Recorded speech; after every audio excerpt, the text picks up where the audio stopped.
They say money can buy anything except peace. And one night, in a roadside diner, a billionaire learns exactly how much his silence cost. The rain had just started to fall when a black Mercedes pulled into the parking lot of Ruby's Country Grill off Highway 98, just outside Mobile, Alabama. The place wasn't much to look at.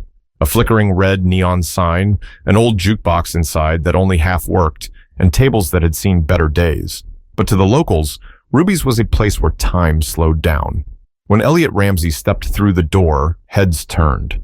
The man didn't look like he belonged there. He was tall, sharply dressed, the kind of man who wore silence like armor. His silver watch probably cost more than most people's cars in that parking lot. Still, he looked tired. Not the kind of tired that comes from travel, but the kind that settles in after years of pretending you're fine. He scanned the diner, adjusting his cufflinks before choosing a booth near the window. His driver waited outside. Elliot had a flight to catch in 2 hours, but his stomach told him to stop. "Just a quick bite," he muttered to himself. A woman's voice broke his thoughts. "Afternoon, sir. You eating in or taking it to go?" Elliot looked up. His waitress was Tasha Green, mid-30s, with calm eyes and a quiet confidence that didn't match the worn apron she wore. Her curly hair was pulled into a bun, and a small cross hung around her neck. She spoke politely, but not with the fake cheerfulness he was used to hearing from people who recognized his face. "In," he said simply, closing his phone and setting it on the table. "I'll have the ribeye. Medium rare, no sides." She tilted her head slightly, pen hovering over her notepad. "That's it? You sure you don't want nothing with it? Mashed potatoes, green beans, something to soak up the grease?" He smirked, the first hint of a human expression. "Just the steak. I'm not much for sides." She jotted it down and gave a polite nod before walking back toward the kitchen. For a moment, he watched her go. There was something about her walk. Slow, steady, almost deliberate, like she was thinking about something heavy.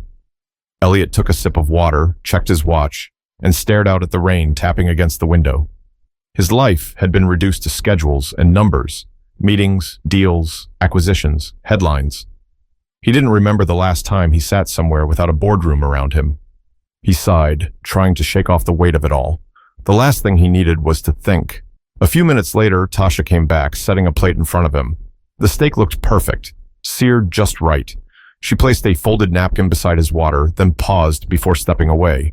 "You want steak sauce?" she asked. "No, if it's cooked right, I don't need it." She gave a small smile. "You sound like my daddy." "Smart man," Elliot replied, cutting into the steak. "Yeah," she said softly. "He was."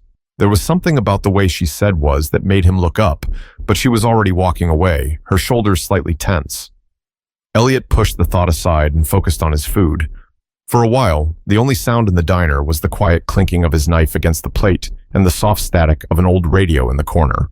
When he was done, he dabbed the corners of his mouth with a napkin and waited for the check. He needed to get back on the road. He had investors to call, a deal to finalize, and no time for distractions. But as Tasha approached again, something about her demeanor had changed. Her eyes didn't meet his this time. She placed a small folded slip of paper on the table, not the check, just a note, and said quietly, "On the house today." Elliot frowned. "I don't take handouts." She didn't flinch. "It's not a handout." And before he could respond, she walked away.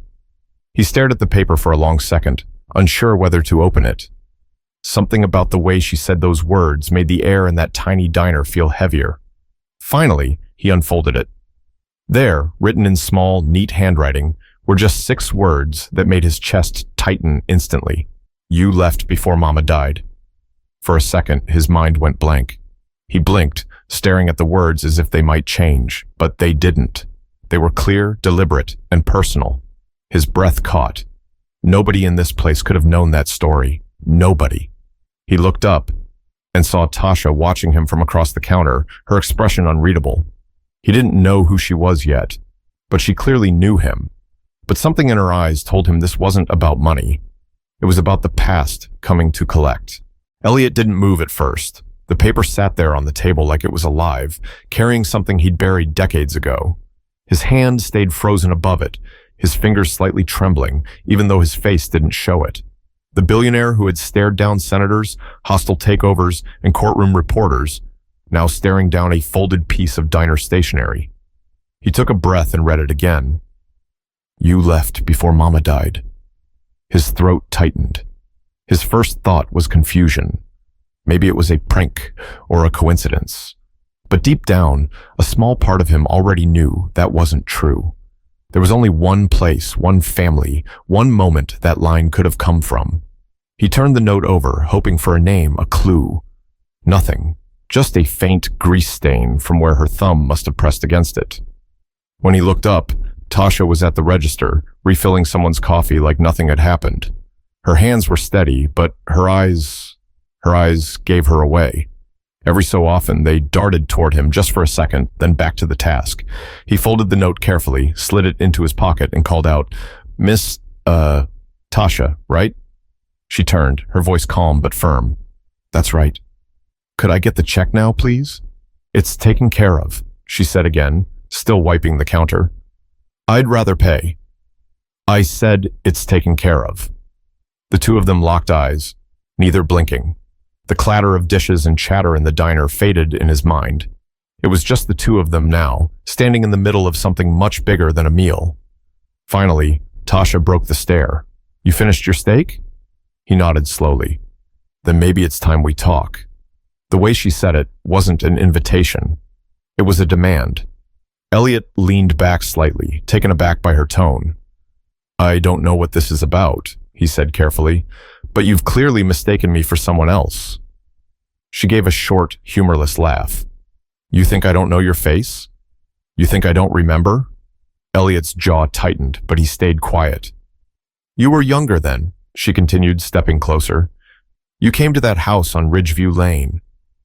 You talked to my mother in the kitchen. You promised her something. Elliot's gaze dropped to the table. Ridgeview Lane. He hadn't heard that name in years, not since his early 20s, when he was still chasing investors, running on empty, trying to build his empire off other people's money and trust. I don't, he started, but Tasha cut him off. You told her she'd be fine, she said, voice steady but shaking underneath, that her job was safe, that your company just needed to restructure. He looked up slowly, his eyes searching hers. Green. Your last name is Green? She nodded once. Elliot swallowed hard. Your mother was Loretta Green. That's right. And suddenly the noise in the diner vanished again. The room spun slightly. He remembered Loretta, her warm laugh, her loyalty. She worked as a line supervisor at his company's first manufacturing plant in Baton Rouge. She had given 20 years of her life to it. And when things went south financially, Elliot had promised her she wouldn't be laid off. But the next week, she was, along with 40 others. He remembered the phone call, her begging, her voice cracking as she said, I've got a little girl, Miss Ramsey. Please. He'd hung up. He'd told himself it was just business. Now that little girl was standing in front of him. Elliot rubbed his temples. I didn't know she died 3 months later, Tasha said, cutting him off again. Heart gave out. Doctor said stress. I was 12. Her voice didn't rise, but it didn't need to.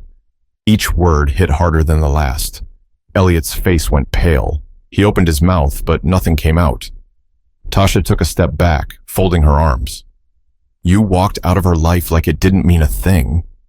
And now you walk in here, order your steak, act like the world owes you quiet. Tell me, Mr. Ramsey, do you ever think about the people you stepped on to get where you are? He looked down, unable to meet her eyes. I didn't. No, she said, interrupting him again. You didn't mean to. That's what people like you always say. For a few seconds, neither of them spoke. The sound of a coffee pot dripping filled the silence. Elliot finally whispered, Why now? Why say something after all this time? Because I finally got tired of pretending I was okay, she said, and because you needed to know what your kind of success costs. Her words hung in the air, raw, heavy, unfiltered.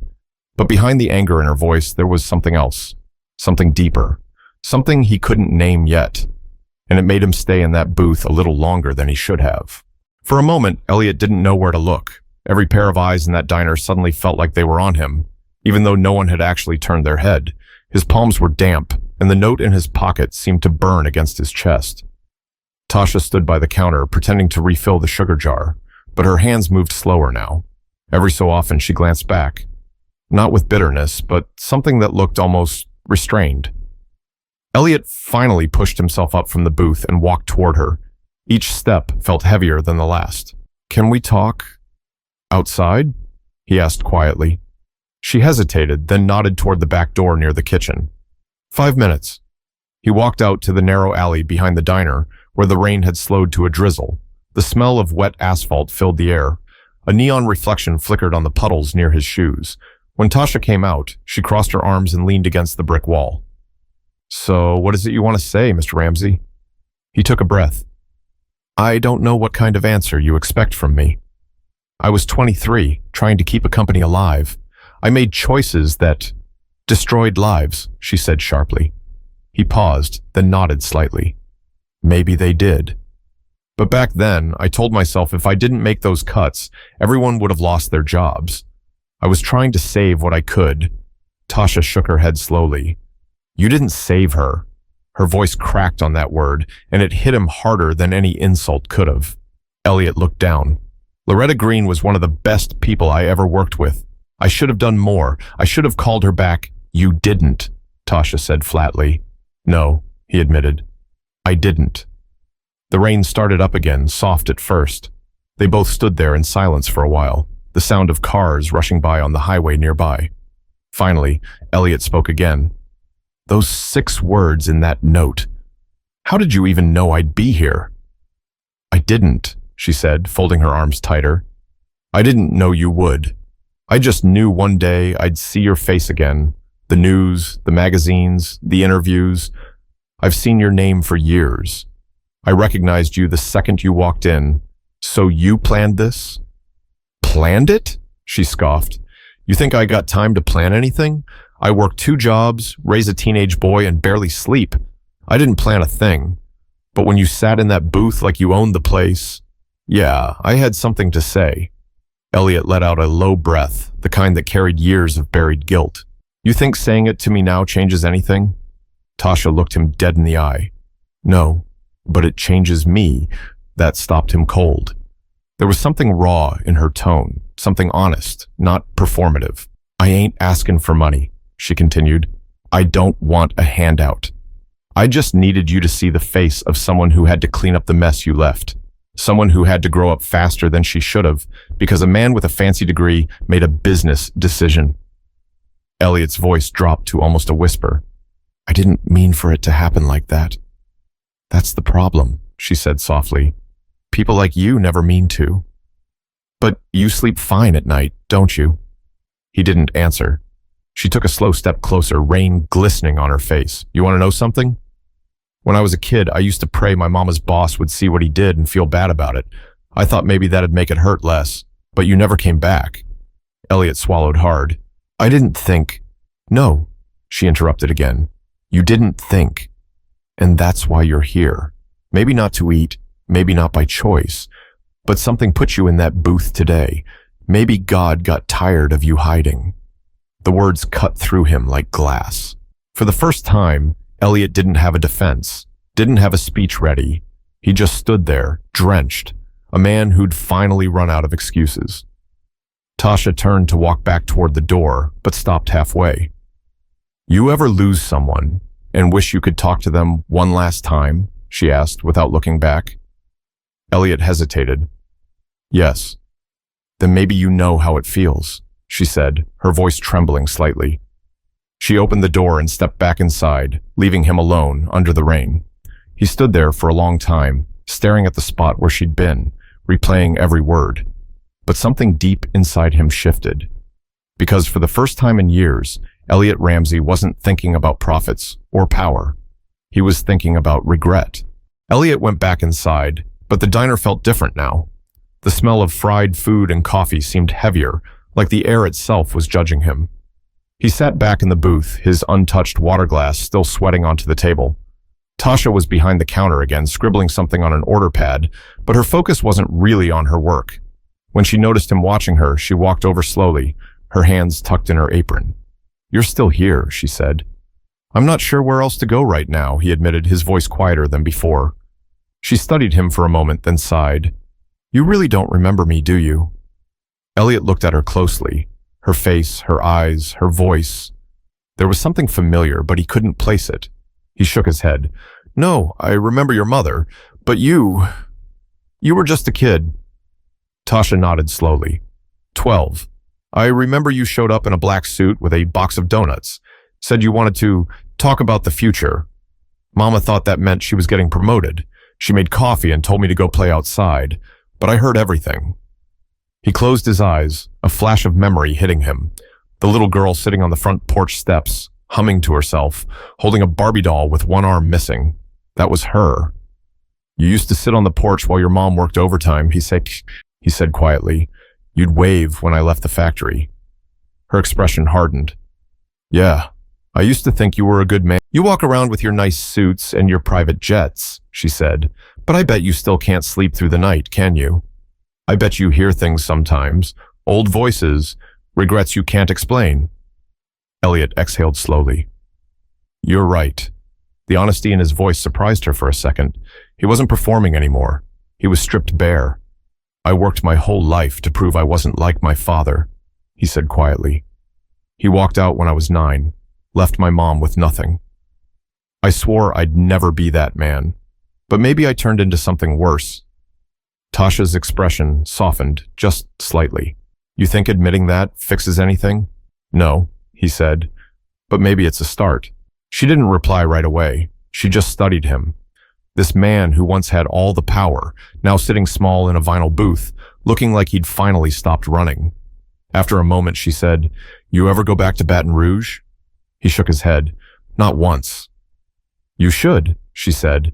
There's a small cemetery behind St. Mary's Church. My mom's buried there. Maybe you ought to go see her. He blinked, surprised. You'd want me to? She shrugged. Doesn't matter what I want. But maybe she deserves it. He nodded, barely able to speak. A bell dinged behind the counter. Someone's order ready. But neither of them moved. Tasha took a small step back, gripping the edge of the booth. I waited years for a chance to say what I said today. But hearing you admit you remember her, I don't know if that makes it better or worse. Elliot swallowed hard. Probably both. For a few seconds, they said nothing. Then Tasha pulled the folded note from his pocket, flattened it on the table, and looked at it one more time. I wrote those 6 words 3 years ago, she said softly. I never thought I'd get the chance to give them to you. He looked up at her, his voice barely above a whisper. Why now? She glanced toward the rain outside. Because my son asked me last week what forgiveness really means. And I didn't know how to answer him. Her eyes met his. Maybe this was my way of finding out. But even as she said it, Elliot could tell. This wasn't the end of the conversation. It was only the beginning of something neither of them had expected. Tasha stood there for a moment, the note still between them. Her fingers lingered on the paper, tracing the edge, before she folded it back up and slipped it into her apron pocket. Elliot didn't move. He just watched her, like he was seeing her for the first time. Not as a waitress, not as the daughter of a name buried in some forgotten HR file, but as a living reminder of everything he tried to forget. Why did you keep that note for so long? He finally asked. She gave a small shrug. Because I didn't trust what I'd say if I ever saw you. I figured if I wrote it down, I wouldn't lose my nerve. He nodded slowly. Smart. Her lips curled into a faint, humorless smile. Yeah, well, I had to be. Mama used to say the world don't slow down for nobody. You either learn how to fight quiet, or you drown. Elliot leaned back, running a hand through his hair. She was right. She usually was, Tasha said softly. Except about people. She trusted too easy. She believed in promises. He didn't reply. He didn't need to. They both knew he was the reason her mother's trust turned into ashes. She slid into the booth across from him, folding her hands. Can I ask you something? No business talk, no fancy excuses, just the truth. He nodded slowly. Why her? Elliot's brow furrowed. What do you mean? When your company was going under, you could have fired anybody. You had a dozen supervisors, but you picked her. Why? He exhaled slowly, rubbing his thumb against his wedding ring, an old habit that came out whenever he was forced to confront something ugly. I didn't pick her personally, he said. We were losing millions. Investors wanted proof I could cut costs fast, so I told my managers to trim the payroll. I didn't even read the list. I just signed off. Tasha's stare hardened. So you didn't even know? He shook his head. Not until later. She leaned forward slightly. You know what that sounds like to someone like me? It sounds like you killed a part of my life and didn't even look at the body. Elliot swallowed hard, looking away. The comparison wasn't wrong. Tasha continued, her voice trembling with restrained anger. You know what it's like watching your mother come home with that look in her eyes, that empty stare that says she's trying to be strong, but she's already broken. You know what it's like to hear her cry through the walls, and there's nothing you can do but pretend to sleep? He didn't answer. His throat felt tight. My mom worked herself sick for that company, she said. She believed loyalty meant something. She used to tell me you were a good man, that you'd remember her hard work when things got better. Tasha let out a shaky breath. But things didn't get better for her. You got rich. We got bills. She got tired, and one night, she just stopped breathing. Her eyes were glistening now, but she didn't wipe them. She wasn't looking for pity. Elliot's voice broke slightly when he spoke. I'm sorry. Tasha let out a quiet laugh. You know, people always say that when they don't know what else to say. But I don't think you're lying. You look like a man who's been sorry for a long time, just not for the right reasons. That hit him harder than anything she'd said so far. He opened his mouth, then shut it again. There were no words good enough to defend himself. She stood up, straightening her apron. You can't change what happened, Mr. Ramsey, but you can stop pretending it didn't. He watched her walk toward the kitchen, then stop and turn back. My mom used to keep a picture of the factory crew. You in the middle, shaking hands with everyone. She framed it, said you were going to be the man who turned things around. After she died, I found that picture under her pillow. She never stopped believing in you. Elliot's chest tightened. She shouldn't have. No, Tasha said softly, but she did. There was a long pause. Elliot reached for his wallet, pulled out a business card, and slid it onto the table. If you ever need anything... She cut him off with a small wave of her hand. Don't do that. Don't cheapen it. Money can't fix a broken heart. He let the card fall from his fingers, ashamed of how natural that reflex had been. Tasha looked at him one last time. You think you buried the past, but some things don't stay buried. They wait. She turned and walked back to the counter, leaving him there, sitting in silence. He stared at his reflection in the diner window. A man who'd built his empire on a foundation of forgotten names. Loretta Green, Tasha Green. Names he'd told himself didn't matter at the time. But now, sitting in that old diner, he realized the truth. Sometimes the ghosts we try to bury aren't haunting us. They're waiting for us to finally listen. Elliot sat there, still staring out the window as the rain came down harder. The reflection looking back at him didn't look like the man people saw on magazine covers or in conference halls. He looked older, smaller, human. When Tasha came back out from the kitchen, the diner had started to thin out. Only 2 customers remained, a trucker finishing his pie and an elderly couple splitting a plate of fries. The low murmur of country music played from the jukebox in the corner. Elliot cleared his throat. Tasha, sit down, please. She hesitated, arms crossed. You said your piece already. He motioned to the seat across from him. Please. Something in his tone was different now. Not defensive, not commanding, but almost pleading. She pulled the chair out slowly and sat down. He took a long breath. I didn't come here to hurt you again. I need to tell you something I never told anyone. She leaned back, eyes wary. Go on. I've built everything I have. Every dollar, every company, every headline, by convincing myself that my choices were necessary, that it was all part of the cost of building something great. He paused, his voice cracking slightly. But I've spent the last 10 years trying not to think about the faces behind those costs. I guess I thought if I gave enough to charity, if I funded enough scholarships, it would even out somehow. But it doesn't. Not really. Tasha stayed silent, listening. Her eyes softened, but her face didn't. He continued, I didn't come here to make excuses. I came here because maybe I needed someone to remind me who I was before I became this. Tasha tilted her head. And who was that? A scared kid who thought success would make him worth something, he said. Turns out, all it did was make me hollow. For a moment, neither of them spoke. The rain outside grew louder, pattering against the glass like steady applause. Then Tasha said quietly, "You can't rewrite what happened. You can't bring her back." "I know," he replied, "but I can stop pretending she didn't matter. Maybe that's a start." She studied him, her expression unreadable. "You think saying that's going to help me sleep better at night?" He shook his head. "No, but maybe it'll help me start living like a man she'd be proud to have worked for." That caught her off guard. She looked down at the table, running her thumb over a water ring. "You know what's strange?" she said softly. "I came to work this morning thinking I'd finally get to hurt you the way you hurt us. Thought it'd feel good to watch you squirm. But now, seeing you like this, I don't feel good at all." Elliot leaned forward, his tone low. "Maybe that's because you're not like me." Tasha looked up sharply.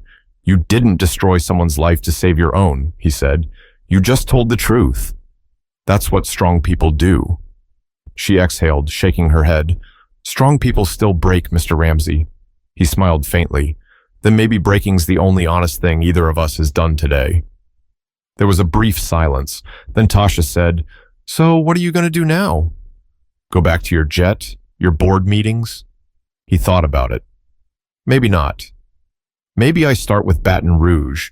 Visit her grave like you said." "You'd really do that?" "Yes," he said. "Not because it fixes anything, but because it's what I should have done a long time ago." Tasha watched him for a while, measuring whether she believed him. Then she nodded slightly. "If you go there, bring flowers." She liked marigolds. He smiled sadly. "I remember. She used to keep them by her desk." "Yeah," Tasha said, looking down. She said they reminded her that even tough things can bloom. A small tear slipped down her cheek, and this time she didn't bother to wipe it away. Elliot's voice softened. "I wish I could tell her that her daughter turned out like her." Tasha blinked fast, caught off guard by the sincerity in his tone. "She's gone," he said, "but you've got her courage.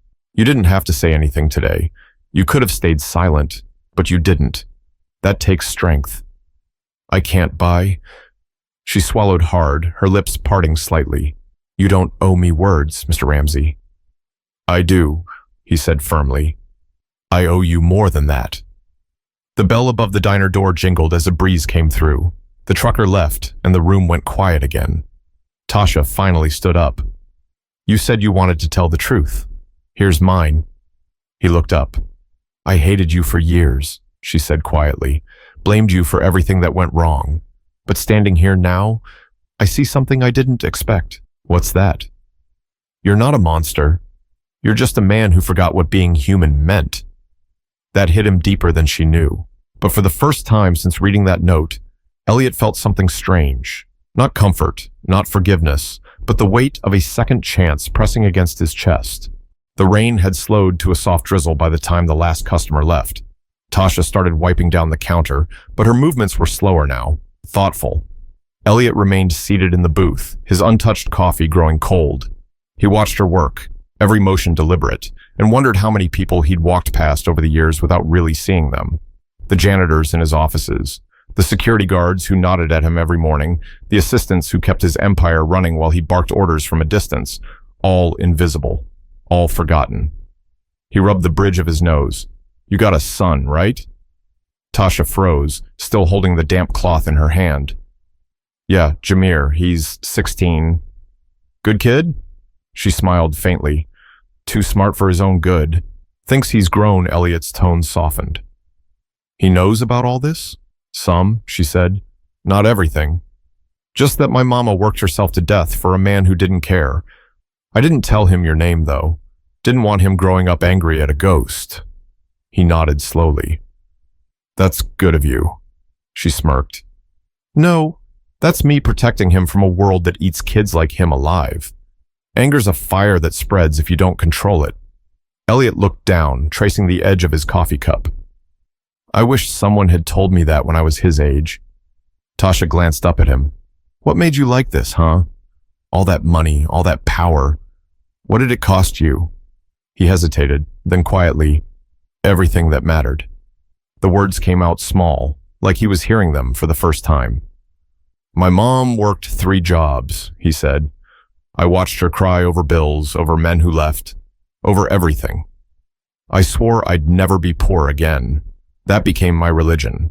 I thought if I could make it to the top, I'd be free. But the higher I climbed, the less I felt. I traded people for profit. And one day, I woke up and didn't recognize the man in the mirror. Tasha leaned on the counter, watching him carefully. Maybe today's your mirror then. He looked up, meeting her eyes. You can't change what you did, she said, but you can change what kind of man walks out of this diner. He let those words hang in the air for a moment, then he nodded. You're right. She crossed her arms, skeptical. And what does that mean? It means I'm going back, he said, to Baton Rouge. To the old plant, to every place where my choices cost someone their life. I don't care if it makes me look weak. People deserve more than an apology hidden behind a foundation check. She raised an eyebrow. You think that's going to make it right? No, he said, but maybe it'll make it honest. Her eyes softened a little, and for the first time that night, she didn't sound like she was carrying a blade behind her words. Honest is a good start, she said quietly, but don't go there to make peace with yourself. Go there to tell the truth about her, I will. Good. Elliot stood up, sliding his hands into his coat pockets. The faint sound of the rain on the roof echoed like a metronome in the silence. He looked around the diner one last time. You ever think about leaving this place? She smiled, shaking her head. Every day. But my mama's buried here and my son's in school. Some roots you just don't pull up. He nodded. She'd be proud of you. Tasha's lips trembled just slightly. Yeah, she whispered. I hope so. He took a step toward the door, then paused. You said your son's 16? Yeah. Elliot hesitated, pulling a card from his pocket. Not one of his corporate ones, but a small, handwritten note. He scribbled a number on it and placed it on the counter. That's my personal line. Not business. If Jameer ever needs help getting into college, real help, not charity, call me. I'll take care of it. Quietly, Tasha stared at the card. You trying to buy forgiveness? He shook his head. No, just trying to give a kid a chance I never gave his grandmother. She studied him for a long moment before finally taking the card. I'll think about it. That's all I can ask, he said softly. He turned to leave, pushing the door open, the bell jingling softly. The rain had stopped and the air smelled fresh, clean in a way he hadn't noticed in years. He walked toward his car, feeling something strange and heavy settle inside him. Not guilt, not shame, but accountability. Inside, Tasha watched him through the window, her reflection overlapping with his silhouette outside. 2 worlds that never should have met again, connected for one final moment. But as he opened his car door, Elliot knew the reckoning wasn't over. It was only waiting for him in Baton Rouge, where silence had its own kind of memory. 2 weeks later, the morning sun rose over Baton Rouge, cutting through a gray sky that hadn't seen light in days. Elliot Ramsey stood in front of a small cemetery behind St. Mary's Church, the one Tasha had mentioned. The air smelled faintly of wet grass and old flowers. In his hands, he held a bouquet of marigolds. He'd come alone. No driver, no security, no suit. Just jeans, a black coat, and a heart that hadn't felt this heavy in years. He walked past rows of faded headstones until he found her name carved into the stone, Loretta Green, 1958 to 2002. Beneath it were the words, "She gave more than she had." Elliot crouched down, brushing away a few fallen leaves. The marigolds trembled in his grip as he placed them gently beside her grave. For a long moment, he just stared at the ground. No words, no rehearsed speech. "Loretta," he said quietly, his voice shaking a little. "You were right about everything." He paused, swallowing hard. "You believed in people. You believed in me. I didn't deserve that faith. I told myself what I did was business, but it wasn't. It was fear, and greed, and pride." His throat tightened. "I made choices that hurt people like you. People who worked hard and trusted me to do right by them. I didn't call you back because I didn't want to hear the truth. I didn't come to your funeral because I didn't want to see what I'd done. He ran a hand over his face, his breath unsteady. I can't change it, but I'm here now, and I'll make sure they remember your name. Not as a number on a payroll, but as the woman who taught me what a life's worth really is. The wind rustled through the trees. He stayed there a while, long enough for his knees to ache and the silence to feel almost peaceful. When he finally stood, something inside him had shifted. The noise in his head, the endless calculations, the meetings, the ambition, had gone quiet. For once, he wasn't thinking about deals or stock prices. He was thinking about people. As he turned to leave, a soft voice behind him said, "Didn't think you'd actually come." Elliot turned, and there was Tasha, holding a small bundle of marigolds of her own. He blinked in surprise. "How'd you—" "I called the church," she said simply. "Figured if you really meant what you said, this is where you'd be." He nodded, unable to hide the small smile tugging at the corner of his mouth. "Guess I'm predictable after all." Tasha walked closer, kneeling beside her mother's grave. She arranged her flowers neatly next to his. "She'd be happy you came," she said softly. She believed in forgiveness. Elliot's gaze lingered on the headstone. "I'm not sure I deserve it." "Forgiveness isn't about deserve," Tasha said. "It's about letting go before the hate eats you alive." He looked at her. "You think you can do that? Let go?" Tasha took a long breath, her eyes glistening. "I don't know. But seeing you here, seeing you remember her, maybe it's a start." They stood there in silence for a while, just two people connected by pain, loss, and something that almost resembled understanding. Finally, Tasha said, "You know, my son Jameer got accepted into a pre-college summer program. Said he wants to study computer engineering." Elliot's eyebrows lifted. "That's impressive." "Yeah," she said with a small smile. "He's got a mind for it. Kind of reminds me of you, except, with a conscience." Elliot chuckled softly. "Then he's already a better man than I was at his age." She looked at him. "Maybe you still can be." He met her eyes, and for the first time in a long time, he believed it. They stood quietly, the wind carrying the faint hum of cars from the highway. The marigolds leaned slightly in the breeze, their bright orange petals catching the light. Elliot took one last look at Loretta's name, then turned to Tasha. "Thank you for not letting me stay comfortable in my silence." Tasha nodded. "Sometimes silence costs more than speaking up." He smiled faintly. "I think I'm finally learning that." She extended her hand, not in friendship yet, but in acknowledgement. A truce. He took it. Her grip was firm, grounded, real. As they walked back toward the parking lot, Elliot felt the first hint of peace settle in his chest. Not relief, not yet, but the sense that maybe redemption wasn't something you found. Maybe it was something you worked toward, one honest act at a time. Tasha paused at her car and looked at him. "So what now?" He looked toward the road ahead. "Now, I start telling the truth. About her. About me. About what success really costs." She nodded slowly, a faint smile breaking through. "Good. Just make sure you keep your word this time." He gave a small, respectful nod. "I will." They parted ways, two people forever connected by a single note, 6 words, and a truth too long ignored. As Elliot drove away, the sunlight broke through the clouds, casting a golden hue over the cemetery. In the rearview mirror, he could still see the marigolds glowing bright against the stone. And for the first time in decades, Elliot Ramsey felt human again. Because sometimes it only takes one voice, one act of courage, to remind a man that silence has a cost, and accountability is the only path to peace. What we bury doesn't disappear. It waits. For truth, for courage, for us to finally listen. No matter how far you rise, remember the people who helped you climb, and the lives your choices touched. Because power means nothing if it silences compassion. If this story moved you, take a moment today to reach out to someone you may have wronged, or someone who once believed in you. Don't wait for time to teach you the cost of silence. Speak, apologize, heal.